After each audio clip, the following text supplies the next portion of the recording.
يا روضة الهادي الشفيع وصاحبيه والبقي اكتب لنا. السلام عليكم ورحمة الله وبركاته.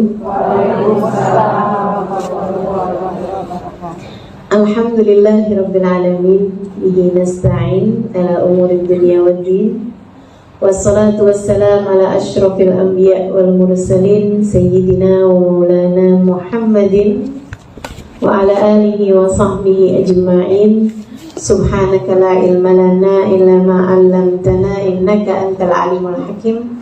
Rabbi shrah li sadri wa yassir li amri wahlul 'uqdatan min lisani yafqahu qawli. Amma ba'd.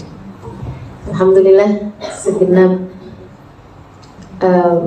pengurus dan juga anggota dari Majelis Ta'lim Ummi, saya doakan semoga semuanya selalu berada dalam rahmat ridha Allah Subhanahu wa taala.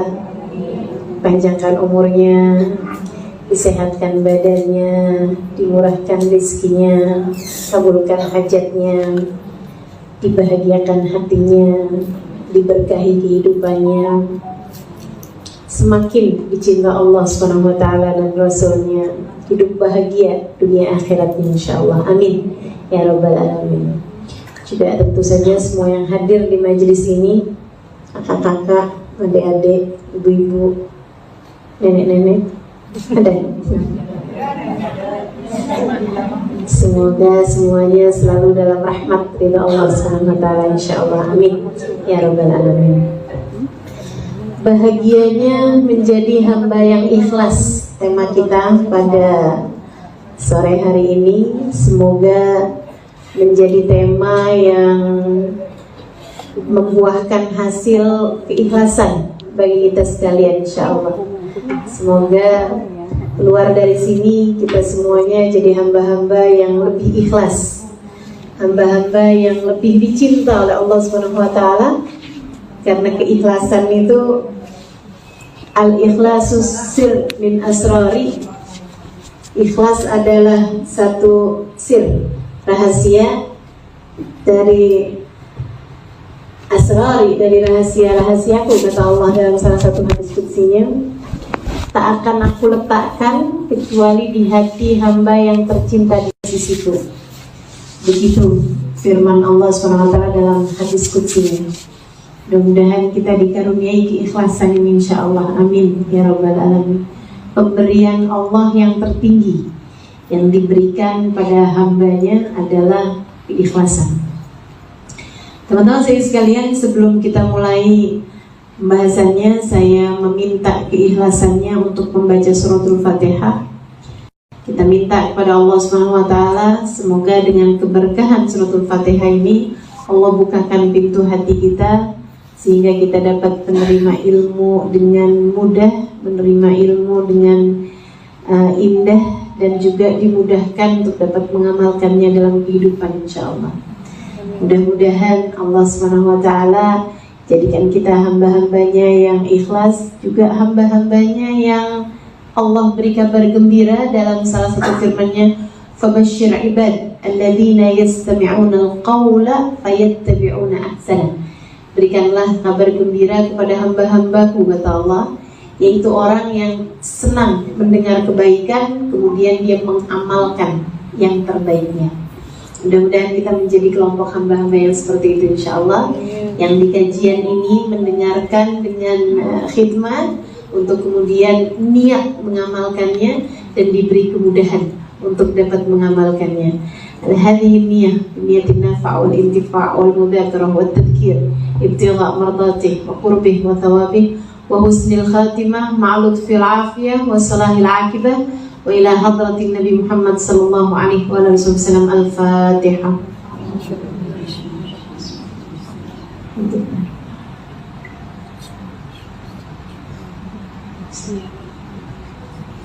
Ihdinas siratal mustaqim, siratal ladzina an'amta 'alaihim ghairil maghdubi 'alaihim waladdallin.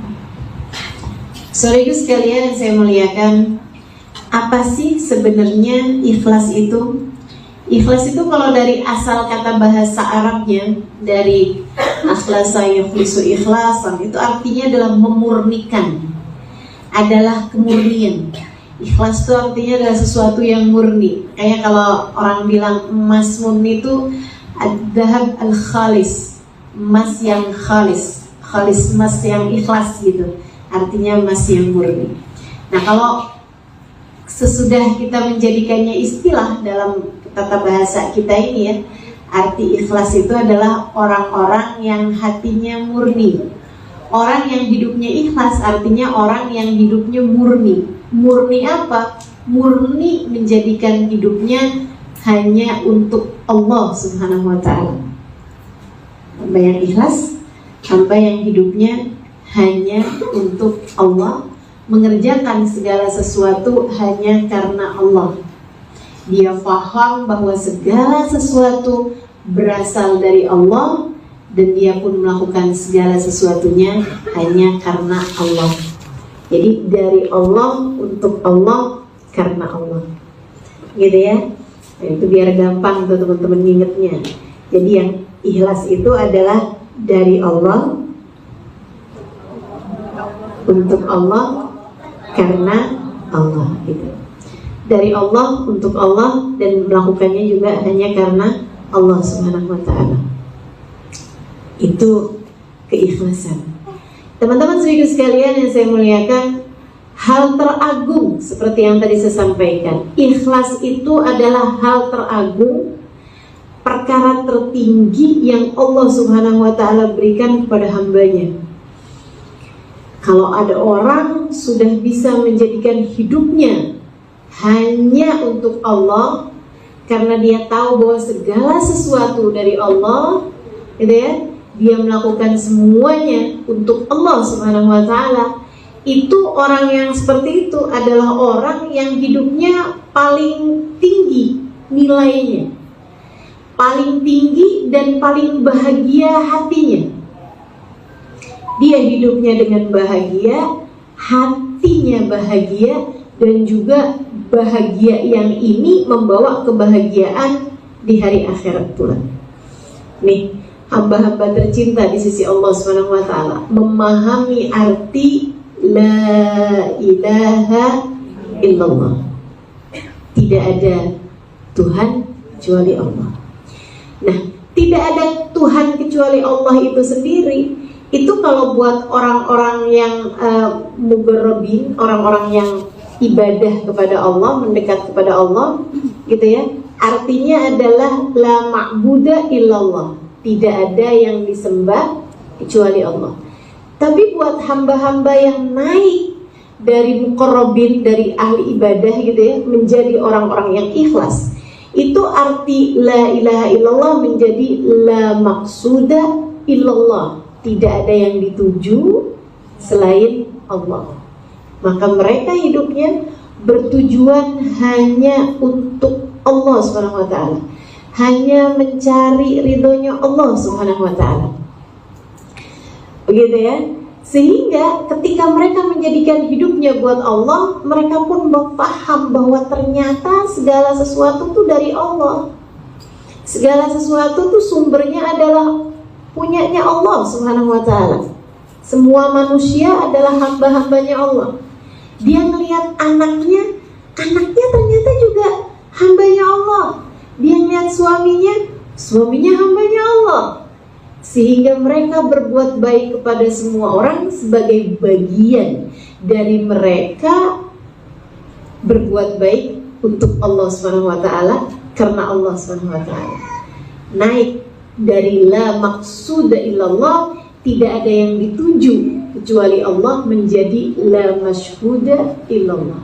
Mereka tidak menyaksikan di atas muka bumi ini selain Allah. Mereka melihat semuanya punyanya Allah, semuanya dari Allah Subhanahu wa ta'ala. Cuaca, hujan, apa mendung, dari Allah semuanya. Orang berbuat baik, dari Allah semuanya. Kata-kata pujian atau hinaan, ujung-ujungnya dari Allah semua. Dapat kemudahan rizki atau dapat sempitnya rizki, dari Allah semua. Sehat, sakit, dari Allah semua. sehingga mereka menyaksikan di alam semesta ini la masyhuda illallah, tidak ada yang disaksikan selain Allah Subhanahu wa ta'ala. Mereka adalah hamba-hamba yang menempati tingkat kehidupan yang paling tinggi, faham arti inna salati wa nusuki wa mahyaya wa mamati lillahi rabbil alamin la syarika lahu wa bidzalika umirtu wa ana minal muslimin. Inna salati, sesungguhnya salatku ini, bahkan wa nusuki bukan hanya salat tapi semua ibadahku, sedekahku, zikirku, Qur'anku, nutup auratku, semua ibadahku nih. Inna salati wa nusuki wa mahyaya, bahkan bukan hanya yang ibadah, mahyai, semua kehidupanku. Aku makan, aku tidur, aku nutup aurat, aku senyum, aku melangkah, aku minum, aku jalan, aku bernafas, mahyai, kehidupanku semuanya. Wa mamati, bahkan bukan hanya hidupku, aku mati sekalipun, lillahi rabbil alamin, hanya karena Allah Subhanahu wa ta'ala. Aku mencari Allah Subhanahu wa ta'ala, mencari ridhonya Allah Subhanahu wa ta'ala, hanya untuk Allah Subhanahu wa ta'ala. Salatku, ibadahku, hidup matiku hanya untuk Allah Subhanahu wa ta'ala. Mereka paham itu, teman-teman sekalian.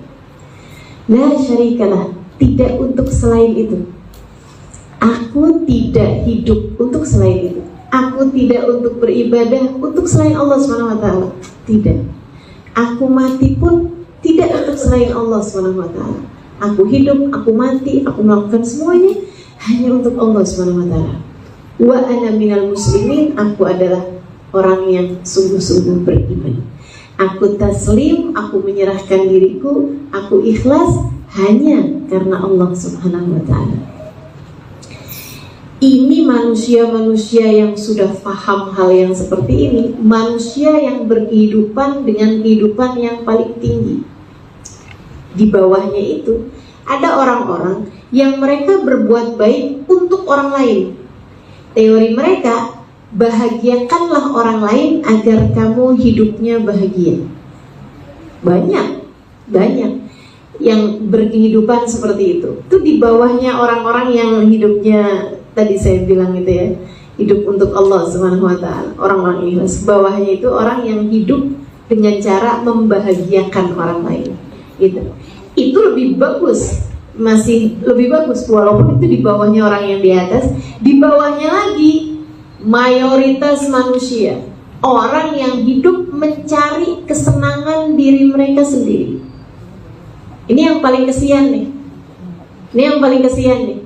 Dan orang-orang yang ada di tingkatan yang seperti ini, jika kamu merasa menjadi salah satunya, kamu harus naik kelas, teman-teman. Karena kalau enggak, hidupmu bakalan susah terus-terusan.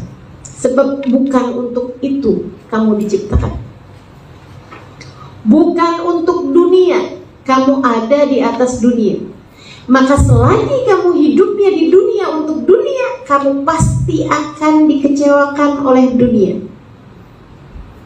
Coba aja perhatiin, kamu pasti akan dikecewakan oleh dunia.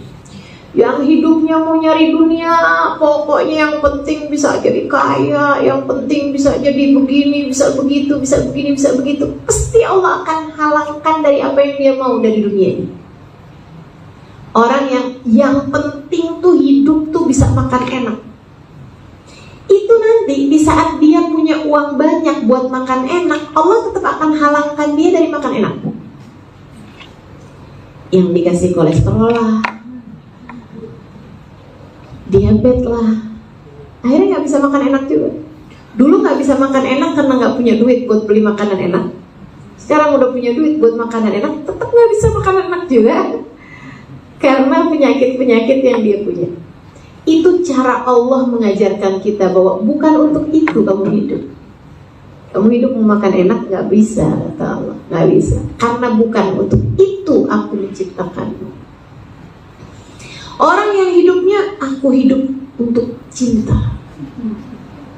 Ini dari kecil-kecil yang penting dia cari cinta orang tuanya. Begitu udah dewasa, kemudian menikah, dia pun aku hidup untuk cinta suamiku. Aku akan melakukan apapun, yang penting suamiku tetap cinta padaku gitu. Teman-teman saudara sekalian, kalau kamu mau hidup seperti itu, bersiap-siaplah untuk kecewa, karena bukan untuk itu kamu diciptakan di atas muka bumi. Selagi kamu masih mencari kesenangannya, itu adalah kesenangan yang kembalinya kepada dirimu sendiri, kamu akan dikecewakan. Sebab dunia itu sifatnya seperti itu. Kamu hanya akan dikecewakan oleh apa yang menjadi keinginanmu tersebut. Makanya subhanallah, kalau kita perhatikan, semua manusia itu diuji dari sesuatu hal yang biasanya paling dia senangi. Kalau kamu ngerasa, kok ujian saya urusan dunia ini seret mulu nih ya berarti memang itu yang paling besar di hatimu. Kamu masih punya banyak tujuan-tujuan duniawi sehingga Allah membuatmu kecewa dari dunia. Gitu. Kamu ngerasa, ya ampun suami saya ini megelin hati terus. Aduh capek ngadepin suami saya gitu ya. Udah putus dari yang satu ke yang satu lagi. Ini episode layangan putus kayak kelar-kelar nih dalam hidup saya misalnya gitu. Layangan putus sampai Bali? Nyampe? Masya Allah. Iya, kamu akan terus dikecewakan urusan itu karena Allah tahu nih hati kamu tuh urusan sama suami sampai segitunya gitu. Kalau fokusmu dalam hidup nih gimana biar anak kamu jadi anak yang sukses, mati-matian kamu berusaha untuk bisa anak kamu gimana caranya biar sukses, ujianmu akan datang dari arah sana. Ujianmu akan datang dari arah sana. Karena bukan untuk itu kita diciptakan. Selagi kamu mencari kesenangan-kesenangan dirimu yang bukan lillahi ta'ala, yang bukan untuk Allah subhanahu wa ta'ala, kamu hanya akan dikecewakan oleh Allah subhanahu wa ta'ala dari arah-arah yang dimaksudkan. Kata Allah subhanahu wa ta'ala dalam Al-Quran, a'udhu billahi minasyaitonir rajim, wa lanabluwannakum bisyai'im minal khawfi wal ju' wa naqsin minal amwal wal anfus wa thamarat fabasyiris sabirin. Kami pasti akan menguji manusia, kata Allah. Pasti aku akan menguji manusia bisyai'in dengan sesuatu minal khauf, kekhawatiran, ketakutan, minal khauf wal ju', kelaparan, ya, khauf wal ju' wa naqsin minal amwal, dikurangin hartanya, dikurangin anfus, dikurangin jiwanya, kehilangan kita dari seseorang yang selama ini sangat kita sayangi, wathamarat, dikurangin buah-buahannya, fabasyiris sabirin, berikanlah kabar gembira buat hamba-hambaku yang mampu bersabar. Yang sabar nih siapa ya Allah? Yang sabar kata Allah, alladzina idza asabatuhum musibah qalu inna lillahi wa inna ilaihi raji'un. Hamba-hambaku yang sabar adalah orang-orang yang apabila ditimpa musibah mereka langsung paham semua punyanya Allah. Wa inna ilaihi raji'un, dan semuanya hanya akan kembali kepada Allah. Orang-orang yang paham bahwasanya semuanya dari Allah. Gitu kan? Siapa tuh yang kayak begitu? Ya hamba yang ikhlas tadi yang saya bilang. Hamba yang ikhlas adalah hamba yang hidupnya untuk Allah. Dia paham semuanya dari Allah, hanya untuk Allah, dan dia dari Allah, untuk Allah, karena Allah. Nah ini hamba-hamba yang ikhlas ini tadi, hamba-hamba yang sabar, hamba-hamba yang ulaika alaihim shalawatu min rabbihim, Allah akan kasih rahmat yang paling besar kepada mereka. Ulaika alaihim shalawatu min rabbihim wa rahmah, bakal dikasih kasih sayang sama Allah. Wa ulaika humul muhtadun, dan Allah akan kasih kepada mereka jalan hidayah jalan terang dari Allah SWT. Hidupnya berada di sisi terang kehidupan, teman-teman. Buat hamba-hamba yang ikhlas ini, mudah-mudahan kita menjadi salah satunya, insya Allah. Ya, kalau kita lihat tingkatan hidup manusia ada 3 tingkatan ya. Yang paling bawah tuh orang yang hidupnya mau nyari kesenangan dirinya sendiri. Oh, itu mati-matian hidupnya. Susah di dunia, susah di akhirat, yang begitu modelnya. Karena Allah pasti akan kecewakan dia dari apa yang selama ini dia harapkan. Sebab dia diinginkan Allah SWT tidak menjadi hamba dunia. Maka ketika dia hidupnya untuk dunia, jadi hambanya dunia, Allah akan kecewakan dia terus-terusan. Gitu kan? Ada di atasnya itu orang yang hidupnya untuk orang lain. Jadi dia hidup untuk membahagiakan orang lain. Dia pengen hidupnya tuh membahagiakan orang tuanya, membahagiakan suaminya, membahagiakan tetangganya. Bukan berarti nggak boleh gitu. Cuman sayang-sayang.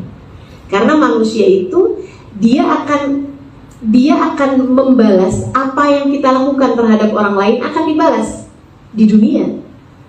Balasan akhiratnya, itu enggak gitu, dan rentan untuk kecewa dari perlakuan manusia, gitu ya. Kalau orang berbuat baik sama orang lain hanya karena ngarepin orang lain akan berbuat baik hal yang sama dia, gitu kan, itu sangat berkemungkinan untuk kecewa ketika dia ngerasanya saya tuh udah setengah mati loh sama suami saya tuh udah baik banget loh sama dia, ternyata dia nggak kayak gitu sama saya.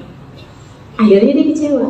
Saya udah berusaha untuk berbuat baik sebaik-baiknya sama anak saya, ternyata dia malah kayak begitu sama saya. Dia melupakan saya, dia gak hormat sama saya, dia kecewa gitu. Sama orang lain pun juga seperti itu. Meskipun orang yang memikirkan kebahagiaan orang lain tetap lebih baik daripada orang yang selalunya yang dicari adalah kesenangan dirinya sendiri. Teman-teman saya sekalian, dan di atas itu ada orang-orang yang hidupnya untuk Allah Subhanahu wa Ta'ala. Ini hamba-hamba yang paling cerdas nih. Manusia-manusia pilihan Allah Subhanahu wa Ta'ala. Mudah-mudahan kita dijalankan jalannya mereka, insya Allah. Naik kelasnya nih, hidupnya untuk Allah Subhanahu wa Ta'ala. Teman-teman yang katanya syair ya, ala inna lillahi ibadan futana tarakud dunya wa khaful fitana نظروا فيها فلما علموا أنها ليست لدار وطنا جعلوها لجة واتخذوا صالح الأعمال فيها سفنا. Ala inna lillahi ibadan futana. Ketahuilah Allah tuh punya hamba-hamba yang cerdas-cerdas, manusia-manusia yang pintar-pintar, orang-orang yang brilian-brilian. Bukan secara otak, akan tetapi secara ruhnya. Ruhnya tuh tinggi tingkatannya.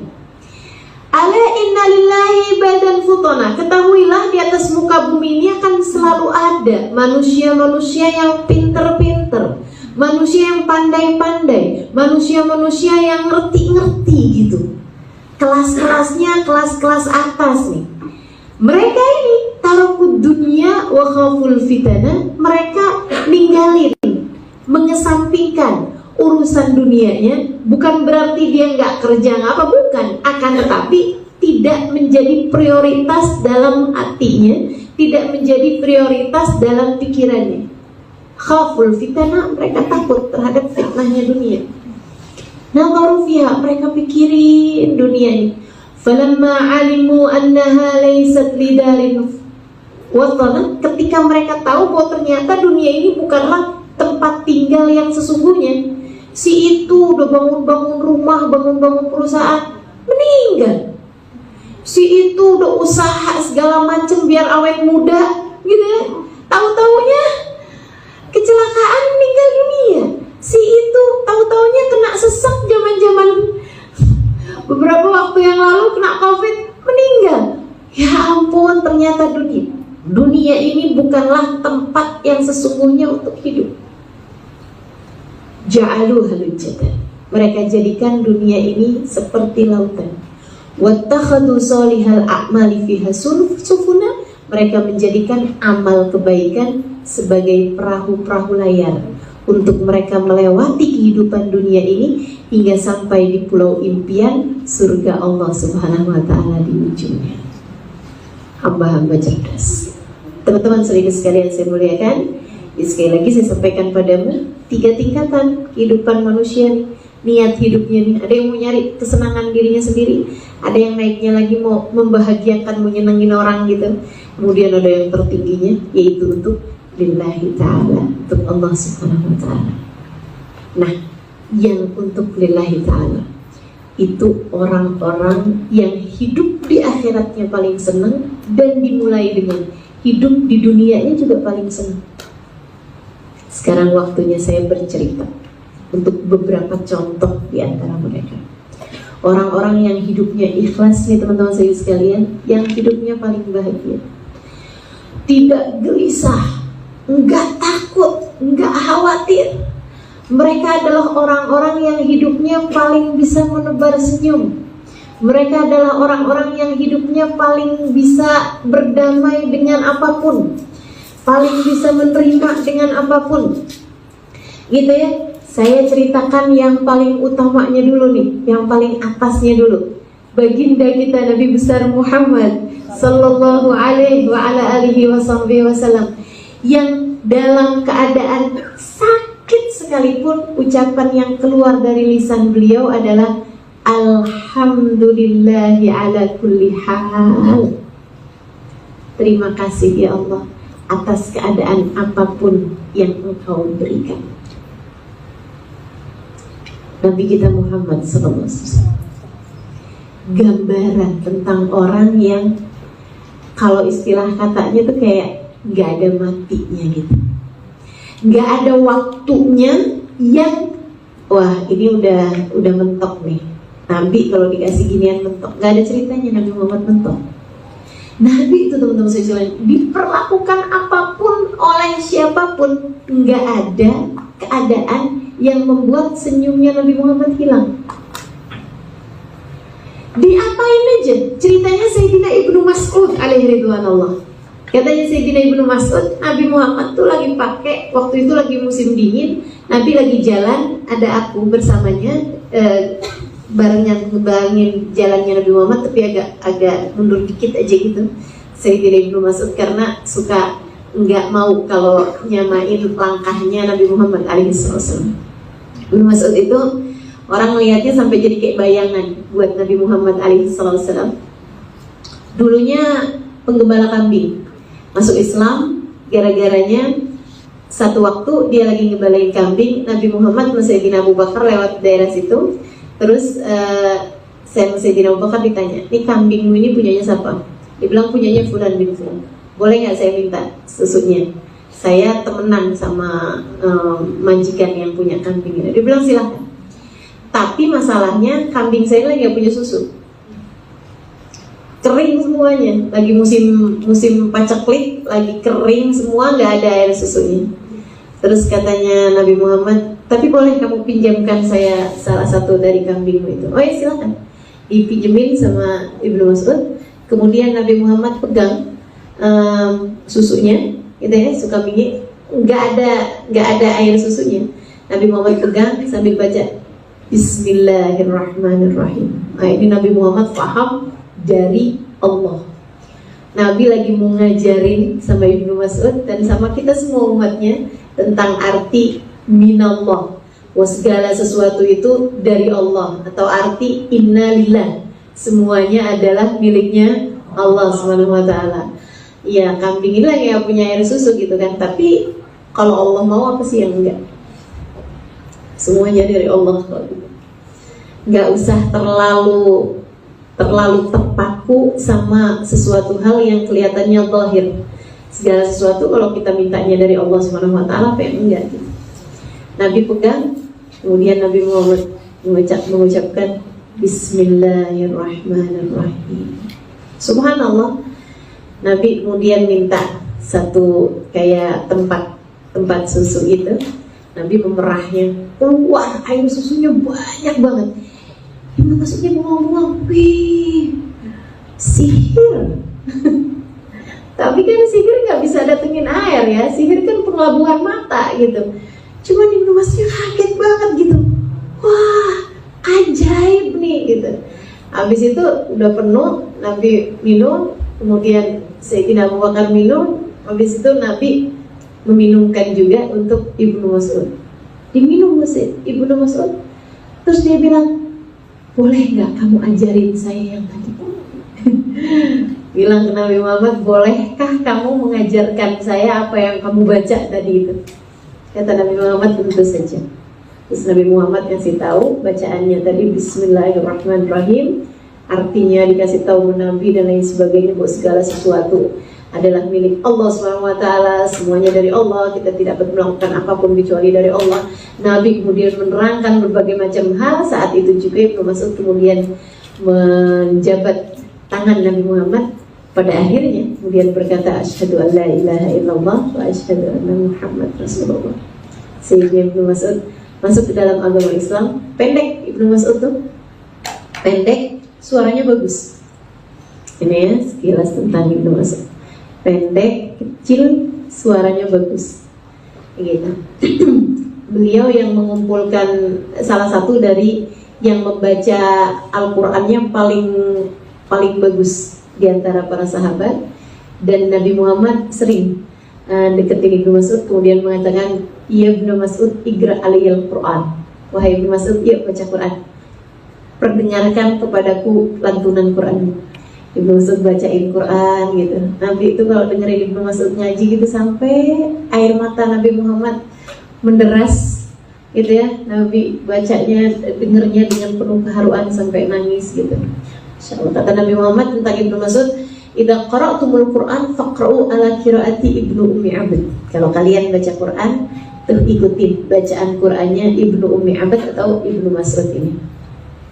Kembali kepada Ibnu Mas'ud. Ibnu Mas'ud ketika sudah masuk Islam, dia pun kemudian di masa-masa Nabi Muhammad hijrah ke Madinah, dia ikut pergi bersama Nabi Muhammad hijrah ke Madinah, dan dia memutuskan dirinya untuk menjadi pelayannya Nabi Muhammad SAW. Jadi Nabi Muhammad kalau jalan, Ibnu Mas'ud itu yang tukang bagian bawa sendal, bawa ember gitu ya, bawa air, bawa siwaknya Nabi. Keperluannya Nabi Muhammad dibawa sama Ibnu Mas'ud ini. Makanya Ibnu Mas'ud punya beberapa cerita-cerita yang memang tidak disaksikan oleh yang lain-lain, oleh para sahabat-sahabat yang lain. Salah satunya cerita ini. Kata Ibnu Mas'ud, ya Allah, Nabi itu ya ampun, cakep bener. Apanya Ibnu Mas'ud? Akhlaknya, kepribadiannya.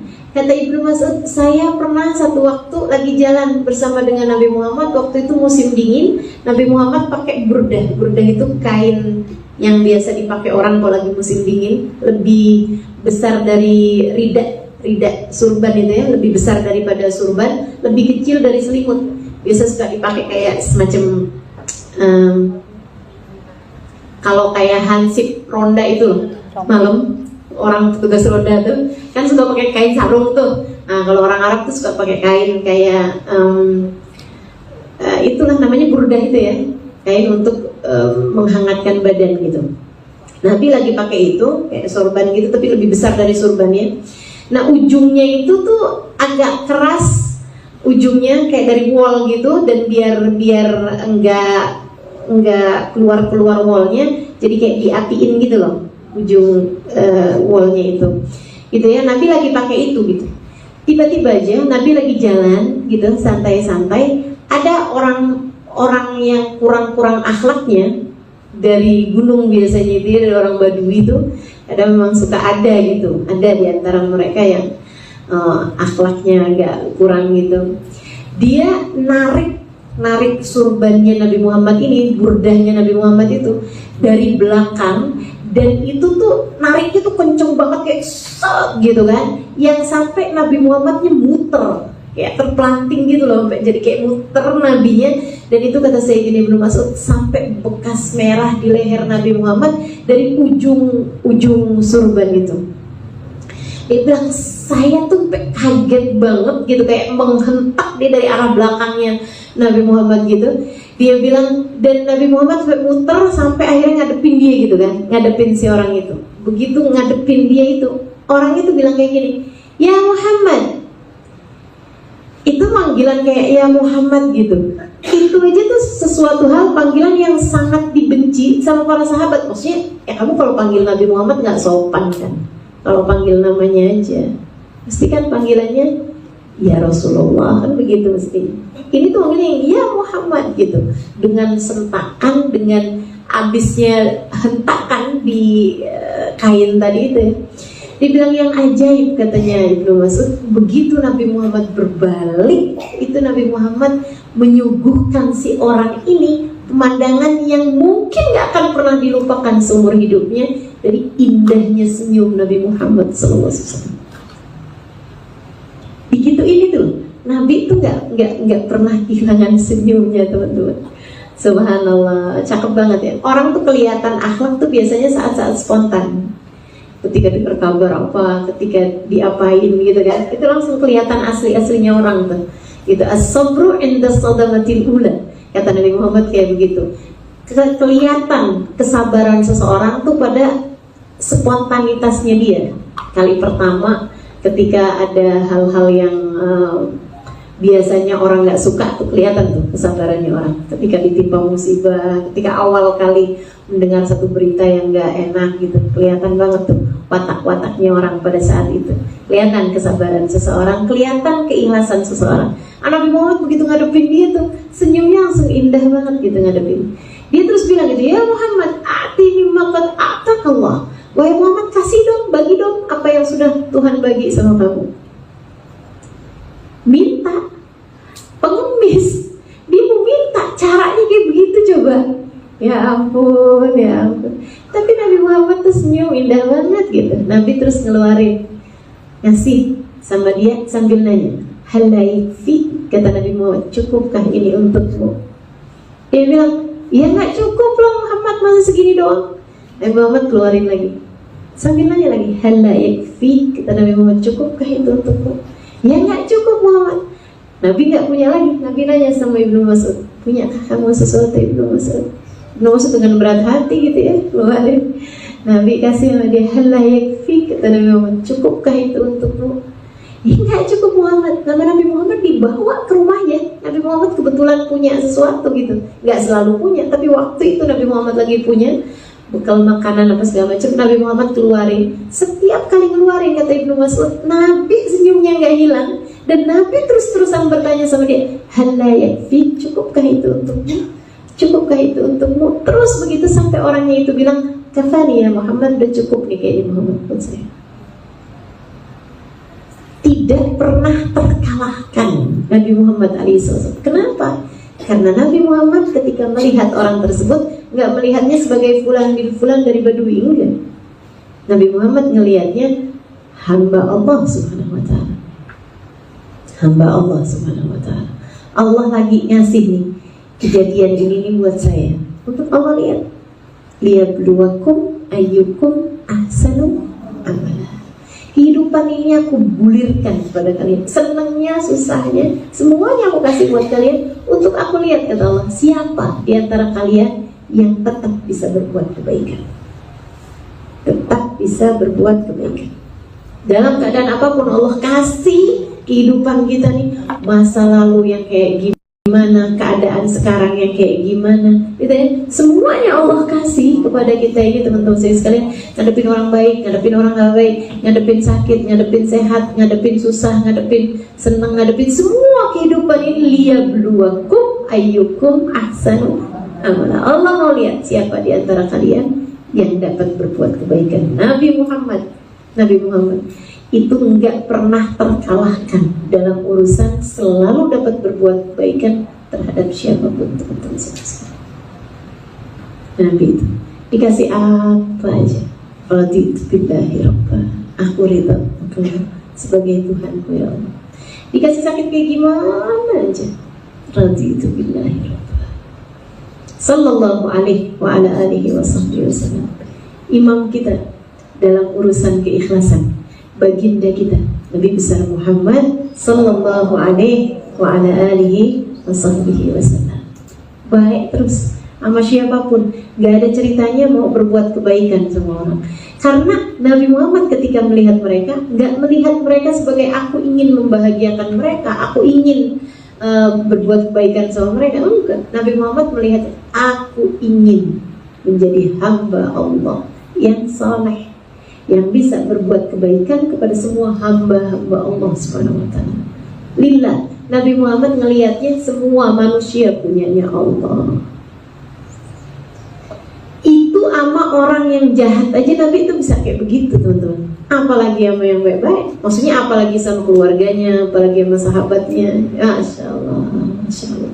Sallallahu alaihi wa ala alihi wasallam. Mudah-mudahan Allah Subhanahu wa taala karuniakan keikhlasan kepada kita sekalian, seperti mana Allah telah mengaruniakan itu kepada hamba-hambanya yang tercinta, seperti mana Allah telah mengaruniakan hal itu pada baginda kita Nabi besar Muhammad sallallahu alaihi wa ala alihi wasallam. Para sahabat-sahabat Nabi Muhammad alaihi wasallam yang kayak begitu itu selalu dapat berbuat kebaikan sama setiap orang dan selalu jadi orang-orang yang ikhlas dalam kehidupan mereka gitu.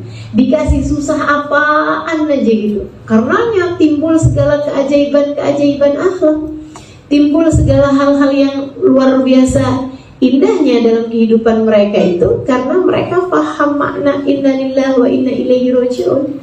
Paham makna itu tadi, inna salati wa nusuki wa mahyaya wa mamati lillahi rabbil alamin. Ada seorang sahabat, teman-teman saudara sekalian, ini cakep banget sih ini ya. Ada seorang sahabat, dia itu satu waktu kena sakit.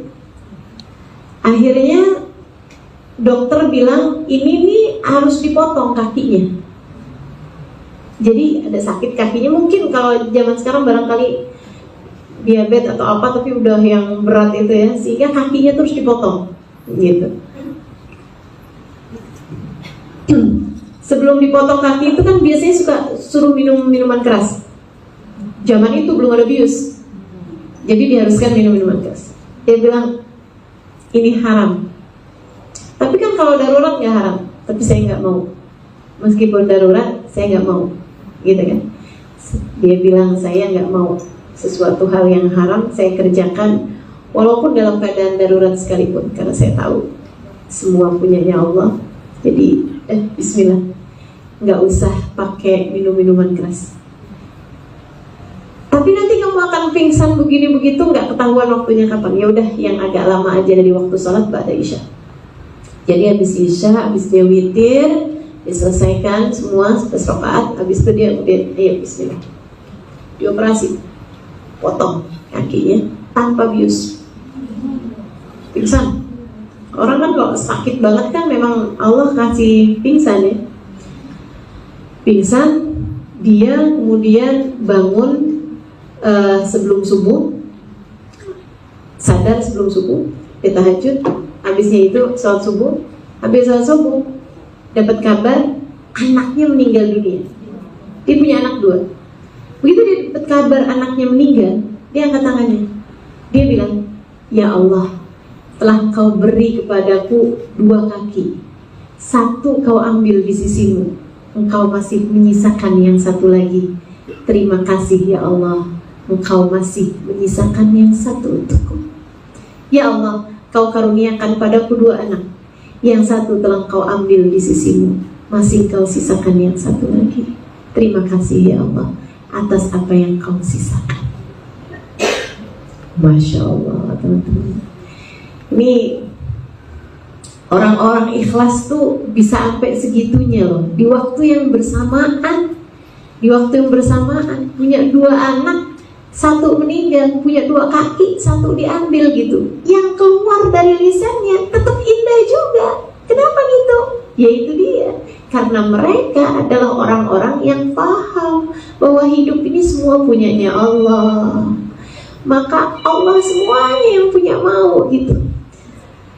Hati mereka itu gak bisa dibikin gak bahagia gitu. Hati mereka tuh tetap kuat, kokoh keimanannya. Makanya mereka nih jadi orang-orang anti depresi. Gak mungkin depresi, gak mungkin terkalahkan oleh keadaan apapun, sekuat apapun keadaan tersebut. Sulaim, teman-teman saudara sekalian, Uwaisa namanya. Ini min adka nisa'il Madinah, kata Nabi Muhammad, salah satu perempuan Madinah paling brilian, salah satu perempuan Madinah paling cerdas. Kawin sesudah dia janda, lama menjanda. Anaknya satu diserahkan kepada Nabi Muhammad SAW, yaitu Anas bin Malik, khidmah kepada Nabi Muhammad. Habis itu dia menjanda berapa lama gitu. Tapi menjanda itu pun juga hidupnya untuk Allah SWT. Banyak lamaran-lamaran dia tolak. Dia bilang saya mau buat Allah aja. Sampai akhirnya datang lamaran dari Abu Talhah. Abu Talhahnya waktu itu masih Yahudi, orang pengusaha sukses. Sulaim mikir, kalau saya kawin sama Abu Talhah nih, Abu Talhah beriman, imannya bagus, saya kawinnya buat Allah. Akhirnya dia pikir-pikir, ya udah deh, Abu Talhah, saya mau kawin sama kamu dengan syarat kamu masuk Islam. Akhirnya Abu Talhah masuk Islam. Islamnya bagus, istrinya kayak begitu. Kawin lama, gak punya anak. Satu waktu dia punya anak. Satu waktu saat anaknya lagi lucu-lucunya, kayak umur setahunan gitu ya, baru lagi belajar jalan, ini apa segala macam. Anaknya sakit di saat Abu Talhah harus kerja, harus bawa barang dagangan. Katanya Sulaim, gak apa-apa, Abu Talhah berangkat aja.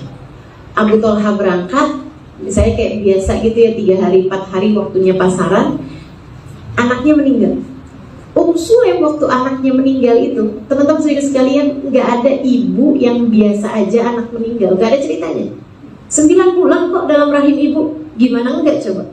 Nggak akan ada orang yang biasa-biasa aja anak meninggal. Kesedihan, wah itu tingkat kesedihan tertinggi. Gimana enggak gitu kan? Akan tetapi iman, ikhlas yang ada di hati Ummu Sulaim bisa sampai membuat Ummu Sulaim punya kekuatan hati untuk ngurusin jenazah anaknya. Dan kemudian pesan sama semua orang, tolong ya, jangan ada yang ngabarin kematian anak saya kepada Abu Talhah kecuali saya sendiri. Biarin saya sendiri ya yang nanti ngabarin.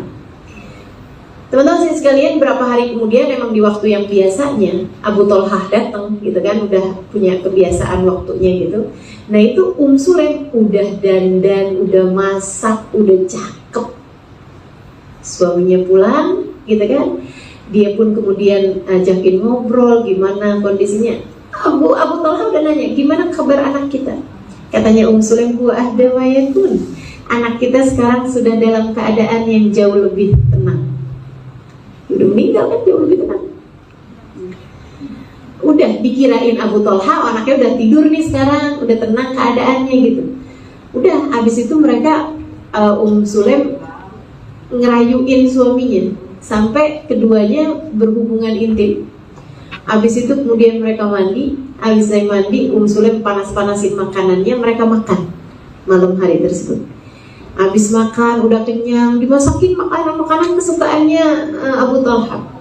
Habis saya makan, Sulaim nanya gitu, Abu Talhah, kalau kita punya tetangga nih, saya mau nanya nih, ajakin diskusi kamu. Saya lagi bingung soalnya. Kenapa Sulaim? Kalau kita punya tetangga, dia nitipin barang sama kita. Barangnya terus diambil lagi. Kasih nggak Abu Talhah? Ya kasih lah, kan barangnya dia. Tapi kita udah terlanjur suka sama nih barang. Boleh nggak kita tahanin? Nggak boleh Sulaim, kasih. Walaupun kita seneng banget, iya, walaupun seneng banget juga harus dikasih. Orang bukan punyanya kita, punyanya dia kan. Iya.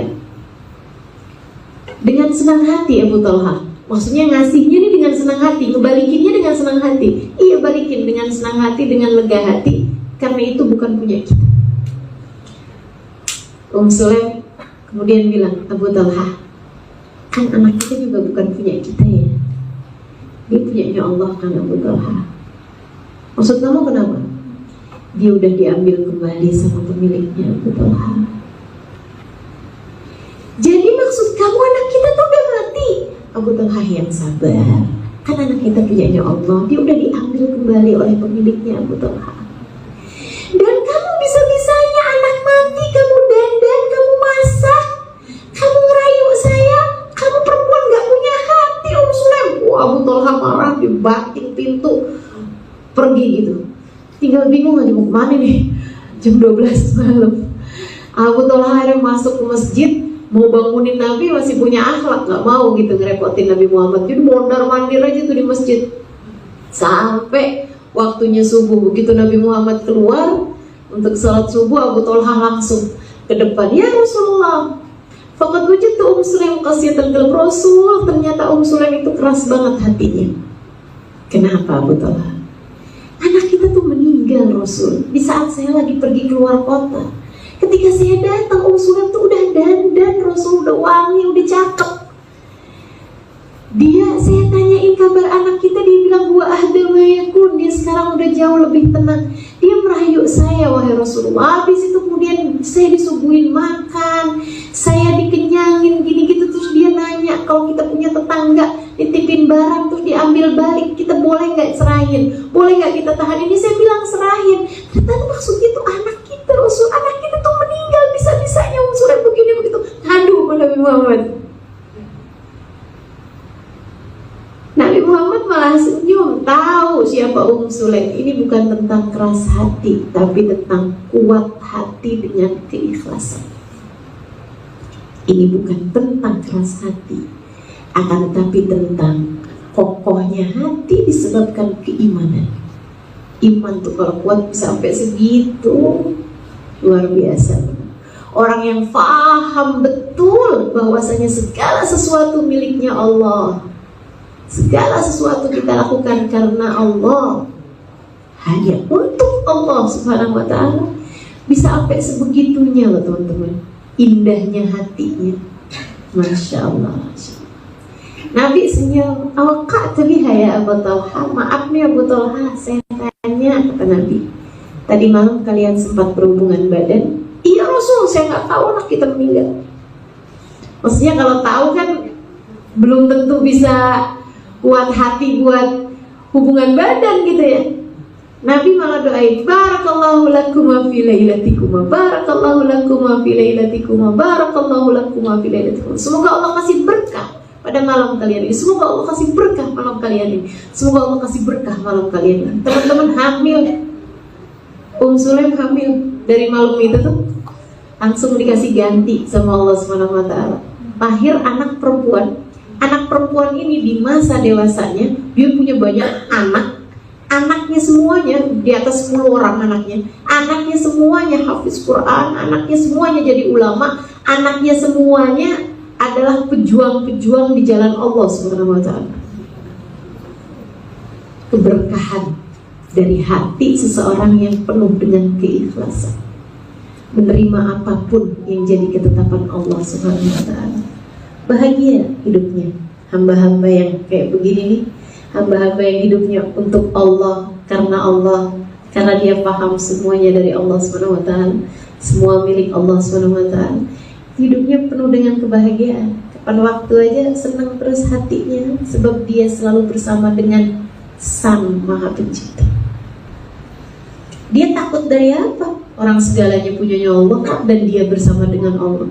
Dia takut dari apa? Gak pernah takut, gak pernah khawatir, tenang terus hatinya. Ini yang kata Allah, alladzina amanu wa tatma'innu qulubuhum bidzikrillah. Hamba-hambaku yang beriman hatinya tenang terus karena mereka selalu mengingat aku, kata Allah. Ala bidzikrillah tatma'innul qulub. Ketahuilah obat ketenangan hanya satu, kata Allah, ketika kalian mengingat aku. Hanya ketika mengingat Allah, hati akan merasa tenang. Hatimu akan menjadi kuat ketika Allah kamu hadirkan terus-terusan dalam hatimu.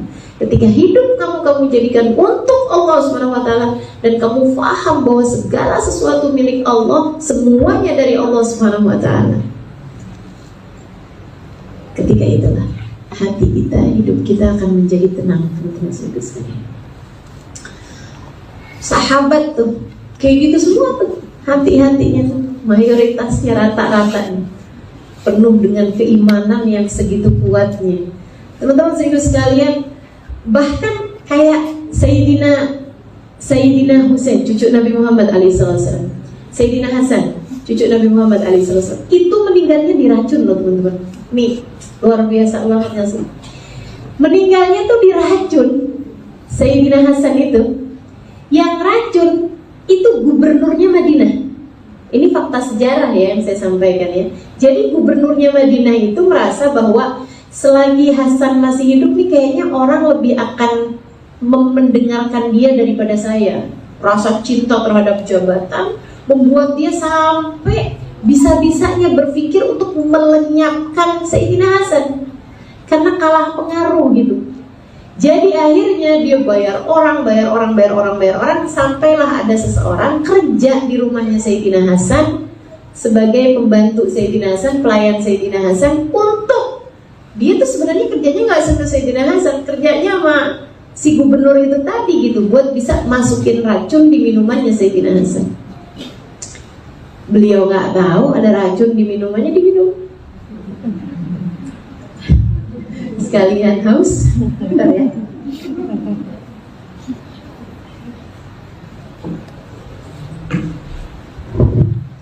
Teman-teman sekalian, Sayyidina Hasan pagi-pagi nggak tahu ada racun di minumannya, beliau minum kritis. Yaitu sunnatullah, sunnahnya kehidupan ya minum racun ya ini kan sakit gitu kan.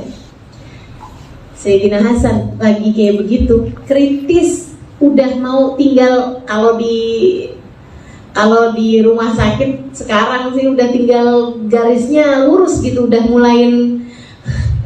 mulai jarang-jarang nih nafasnya gitu, udah Senin Kemis nafasnya udah susah nafasnya, udah ngomong pun udah nggak bisa keras gitu, tapi dia merasa harus ada yang disampaikan. Jadi dia ngasih isyarat kepada adiknya Husain untuk mendekat. Sayyidina Husain deketin telinganya nih. Apa yang dibilang sama Sayyidina Hasan? Ini pemilik hati yang Allah di hatinya tuh benar-benar teman-teman. Tingkat keikhlasan tertinggi nih, dengerin nih yang disampaikan. Wahai Husain, inni araftu man fa'ala hadza bi. Saya tahu siapa yang telah melakukan ini kepadaku, wahai Husain. Orang yang berbuat ini saya tahu siapa orangnya.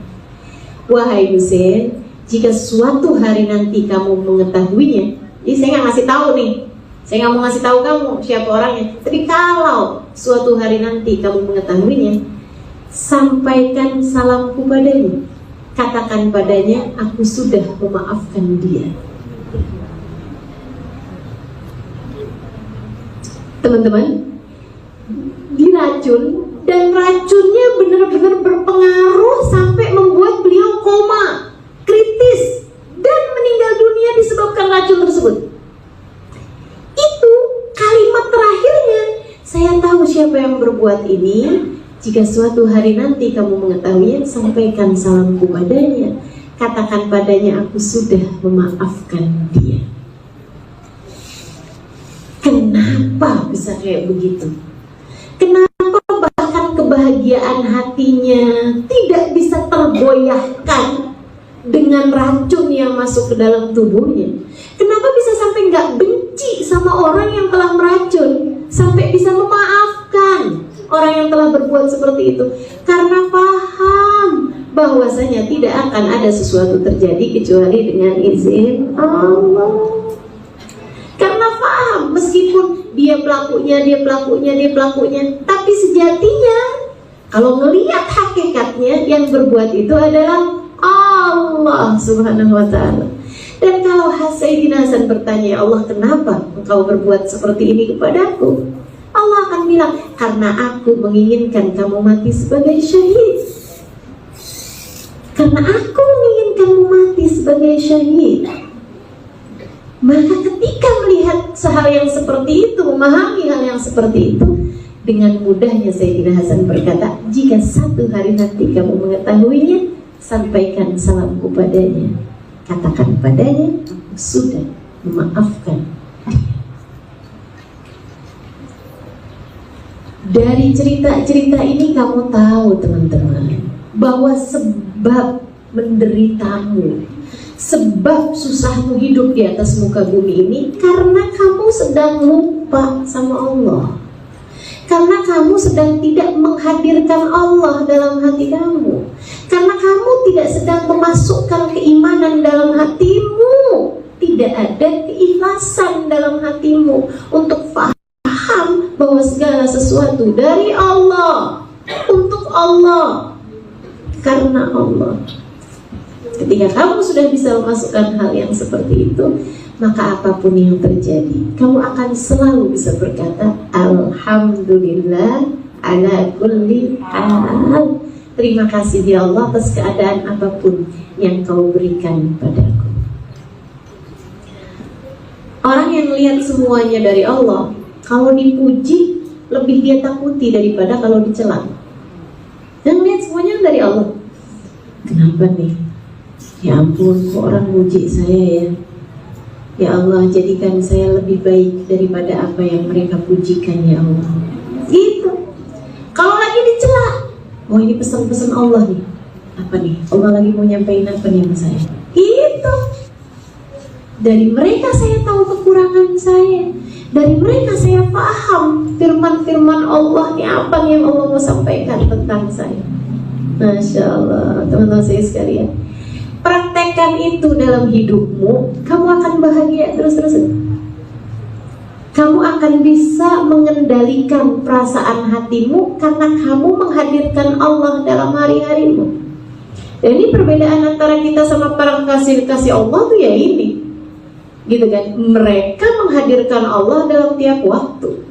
Mereka sinyalnya, saya kalau melihat para kekasih Allah yang saya temui di kehidupan saya bisa melihat bahwa ya Allah nih orang-orang sinyalnya nggak pernah redup gitu sama Allah. Nggak ada ceritanya waktu mereka tuh yang sinyalnya putus gitu dari Allah tuh nggak ada ceritanya gitu. Subhanallah.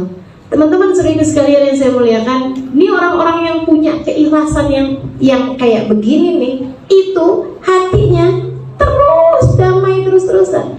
Nggak ada, jangankan badai, ombaknya nggak ada, tenang terus-terusan karena kehadiran Allah dalam hati mereka tersebut dan keajaiban perilaku bersumber dari orang-orang yang seperti itu. Nih, saya mau sampaikan cerita yang terakhir. Teman-teman saya sekalian, Robiah Al-Adawiyah, pasti semuanya pada sering dengar kan? Robiah Al-Adawiyah lagi ibadah, lagi sholat. Robiah Al-Adawiyah ini ada banyak versi ya. Saya pernah ziarah ke makamnya Sayyidah Robiah Al-Adawiyah di Palestina. Saya juga pernah ziarah makamnya Sayyidah Robiah Al-Adawiyah di Mesir. Wallahu a'lam. Tapi mungkin memang, kenapa? Boleh dilanjutkan? Teman-teman sedikit sekalian, Robiah Al-Adawiyah lagi ibadah di waktu malam, lagi nikmat sama Allah, lagi enak sama Allah. Ketika habis selesai salam sholat, beliau lihat ada kayak bayangan berkelebat. Diperhatiin gitu, ternyata ada maling masuk ke rumahnya. Apa yang dipikir oleh Robiah? Ada hamba Allah masuk ke dalam rumah saya. Kalau buat Robiah nih ya, buat hamba-hamba tercinta di sisi Allah nih, antara maling matamu gak ada bedanya loh. Sama-sama hamba Allah. Tuh lihatin tuh, betapa iman itu bisa sampai merubah persepsi tuh sampai sebegitunya gitu. Makanya buat para wali-walinya Allah tuh gak ada musuh kecuali setan.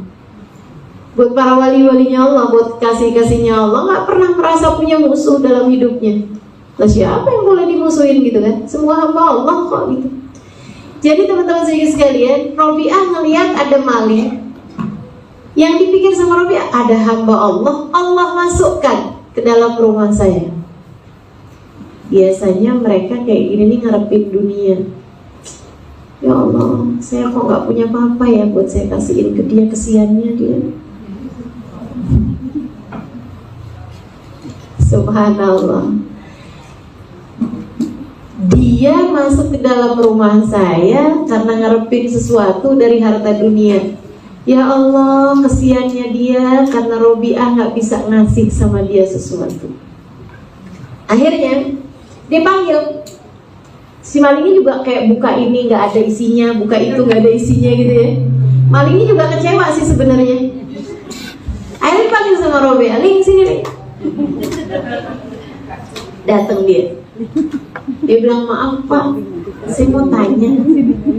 Bapak masuk ke rumah saya karena ngarepin sesuatu. Maksudnya kayak ngarepin bisa ngambil apa gitu, bisa dapat sesuatu dari harta dunia." Iya, kata maling. Dan Bapak kecewa ya Pak, karena ternyata di rumah saya nggak ada apa-apa. Iya katanya.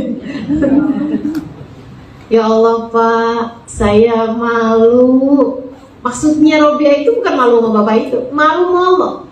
Saya malu Pak, ada seseorang yang masuk ke dalam rumah saya dan keluar dalam keadaan kecewa. Ini diucapkan bukan matamu loh, diucapkan sama maling. Saya malu ada seseorang masuk ke dalam rumah saya dan keluar dalam keadaan kecewa. Bapak boleh gak Pak?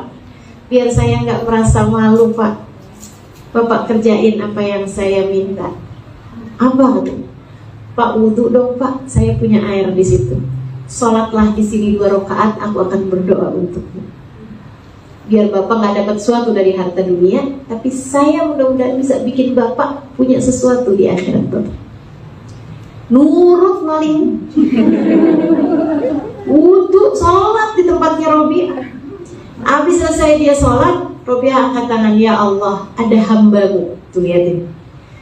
Bukan melihatnya, bukan bilang ada seseorang, ada hambamu ya Allah. Kau masukkan ke dalam rumah Robiah. Dia mengharapkan sesuatu dari harta dunia. Maafkan Robiah ya Allah, tidak bisa memberikan kepadanya sesuatu dari dunia. Ya Allah, jika Engkau halangkan dia dari dunia, ya Allah, jangan halangkan dia dari akhiratmu. Jadikan dia salah satu penghuni surga. Masuk maling, keluar jadi ahli surga. Yang dihadapi hati yang Allah bertahta di dalamnya. Hati yang penuh dengan keikhlasan. Hati yang melihat siapapun sebagai hamba Allah. Hati yang melakukan apapun hanya karena melihat Allah Subhanahu wa ta'ala. Hidupnya dari Allah, semua milik Allah. Dia berbuat untuk Allah karena Allah Subhanahu wa ta'ala. Hamba-hamba paling bahagia hidupnya teman-teman. Maka coba perhatikan, setiap kali kamu lagi merasa sedih atas apapun, coba kamu ingat-ingat lagi. Ini karena kamu sedang lupa sama Allah. Tiap kali kamu merasa, kok saya hidup susah amat ya, kamu merasa kayak begitu tuh pasti karena kamu lagi lupa sama Allah. Kalau kamu ingetin Allah nih, ini semua dari Allah nih gitu. Allah kasih saya kayak gini, kenapa ya? Gitu ya. Kamu tanya gitu, ya Allah kenapa ya Allah? Kasih tahu saya ya Allah, saya mesti gimana ya Allah? Tenang hatimu teman-teman. Nanti kamu akan bisa lihat gitu bahwa apapun yang Allah tetapkan dalam kehidupan kita, semuanya adalah kebaikan. Semua yang Allah berikan dalam kehidupan kita adalah kebaikan. Ada banyak hal yang tidak menyenangkan datang dalam kehidupanmu, tapi semuanya semacam pil-pil pahit yang diberikan oleh dokter untuk menguatkanmu. Allah juga begitu. Ada banyak hal-hal pahit dalam hidupmu. Allah memberikannya kepadamu untuk menguatkan keimananmu, untuk menjadikan dirimu semakin lebih kuat. Karena teman-teman saya sekalian, hanya lautan berbadai bergelombang yang akan dapat menghasilkan pelayar-pelayar tangguh. Kalau dalam hidupmu kamu mendatangi, ada datang badai-badai dalam hidupanmu, itu adalah karena Allah sedang menginginkanmu untuk menjadi pelayar-pelayar tangguh, hamba-hamba Allah yang kuat dalam keimanan. Mudah-mudahan Allah menjadikan kita hamba-hambanya yang ikhlas. Salah satu dari yang senantiasa menghadirkan Allah dalam kehidupannya. Teman-teman sekalian, ingat Allah, ingat Allah, ingat Allah. Jangan lupakan berzikir saat-saat sebelum kita makan, sebelum kita tidur, pagi hari, habis dari salat subuh gitu. Milikilah waktu untukmu mengingat Allah Subhanahu wa ta'ala.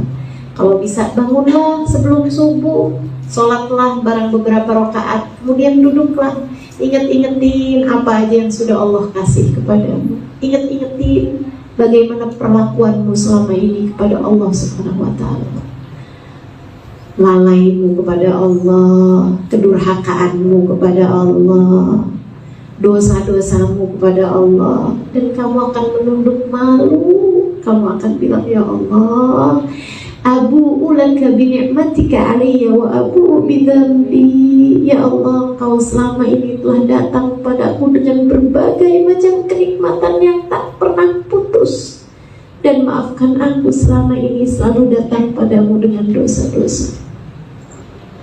Faghfirli, ampunilah aku ya Allah. Fa innahu la yaghfiru dzunuba illa anta, karena sesungguhnya tidak ada yang dapat mengampuni dosa-dosaku kecuali Engkau. Itu yang diucapkan Nabi Muhammad setiap pagi harinya, salah satu dari zikiran Nabi Muhammad. Saya bacanya, ya Allah, Nabi Muhammad. Padahal Nabi itu dosa apa yang udah dikerjain? Kayaknya Nabi memang lagi ngajarin kita sih ya, umatnya, untuk bisa mengingatkan kita bahwa kalau kita lebih jelas melihat diri kita, kita akan bisa lihat bahwa Allah selalu memperlakukan kita dengan penuh kebaikan. Allah selalu memberi kepada kita segala kebaikan-kebaikan, sementara kita hanya selalu datang kepada Allah dengan dosa yang tak ada habis-habis, dengan lalai, lupa, durhaka yang gak ada selesai-selesainya. Maka kita bilang, Abu ulaka bi ni'matika alayya wa abu'u bi dhanbi faghfirli fa innahu la yaghfiru dzunuba illa anta. Engkau selalu datang padaku ya Allah dengan kenikmatan yang tak ada habis-habisnya, sementara aku selalu datang padamu dengan dosa-dosa yang bertubi-tubi. Maka ampuni aku ya Allah, tidak ada yang dapat melakukannya kecuali Engkau. Maka belajar untuk bisa melihat segala sesuatu dengan lebih terang. Hadirkan Allah dalam hatimu teman-teman, demi kebahagiaan hidupmu di dunia, sebelum kelak kamu layak berbahagia di hari akhirat. Rabbana zalamna anfusana wa illam taghfir lana wa tarhamna lanakunanna minal khasirin. Rabbana atina fid dunya hasanah fil akhirati hasanah wa qina adzabannar. Wa subhanakallahumma wa tahiyyatuhum fiha salam. Akhiru da'wana anil hamdulillahi rabbil alamin. Ila hadratin nabi al